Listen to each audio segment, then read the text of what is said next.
This question is from Theory of Machines for 2 marks. The Sun S and the planet P of an epicyclic gear train shown in the figure below have identical teeth.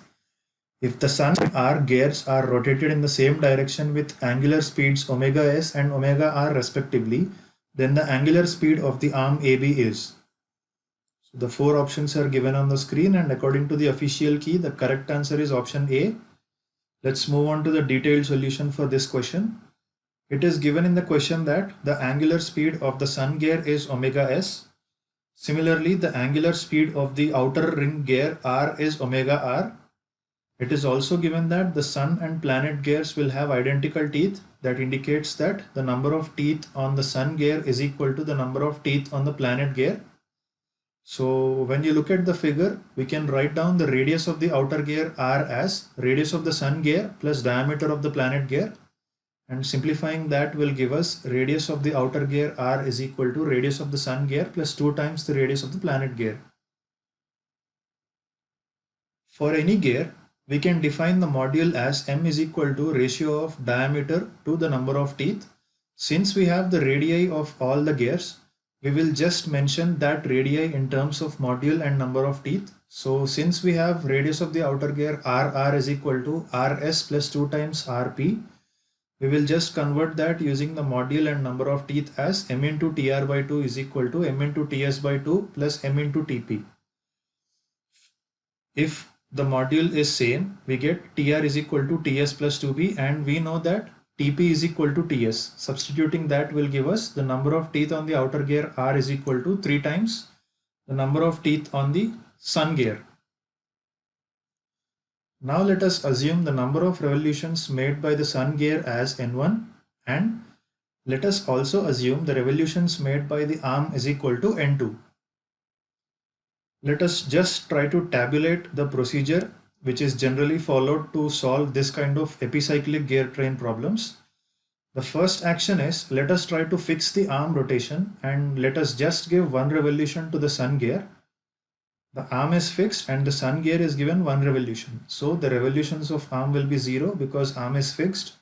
Revolution of the Sun gear is 1 since we have given 1 revolution, and revolution of the planet gear is nothing but the ratio of number of teeth on the driving gear to the number of teeth on the driven gear. The negative sign is appearing here because the driving gear S and the driven gear P will rotate in the opposite directions. Since planet gear P is also in contact with the outer gear R, the revolutions of R is nothing but the driving gear, which is the Sun gear, and the driven gear, which is the planet gear for the first set, multiplied by the planet gear becomes the driving gear for the outer gear R, and the number of teeth on the outer gear R, which is the driven gear. So that is how we will get the revolutions of the outer gear R. Similarly, instead of giving 1 revolution to the Sun gear, now let us give N1 revolutions to the Sun gear, keeping the arm fixed. That will just modify N1, which is the number of revolutions of the Sun gear, and the revolutions of planet gear will be the same, but it will be multiplied by number of revolutions of the Sun gear, and also the number of revolutions of the outer gear R will also be multiplied by the number of revolutions we are giving to the Sun gear. Now the third and last condition is, since we have taken the cases of arm is fixed, now let us free the arm, and in this case, since we have taken the number of revolutions made by the arm as N2, let us just add N2 to the revolutions of all the gears including the arm from the second row, from this row.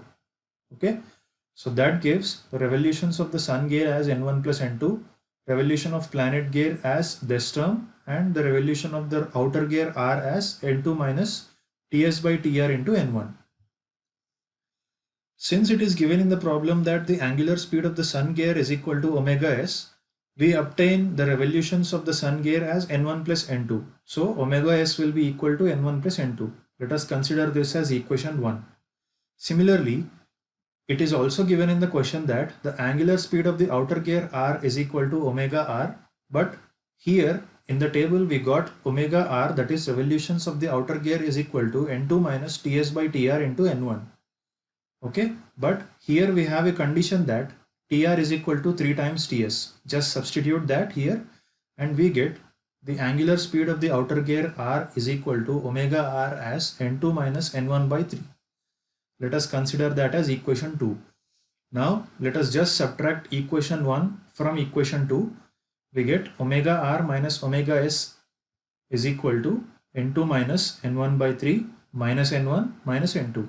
Simplifying that will give us n1 is equal to 3 by 4 into omega R minus omega S. Okay. Now let us just recall equation 1, which is omega S is equal to n1 plus n2. We have n1 is equal to 3 by 4 into omega R minus omega S, which we have just now obtained. Let us just substitute this n1 in the above equation. We get omega S is equal to 3 by 4 into omega R minus omega S plus n2. Just rearranging the terms and simplifying, we get n2 is equal to 1 by 4 omega S plus 3 by 4 omega R. If you remember, we have considered the number of revolutions made by the arm is equal to n2. So n2 is equal to 1 by 4 omega S plus 3 by 4 omega R is the speed of the arm. So that matches with option A.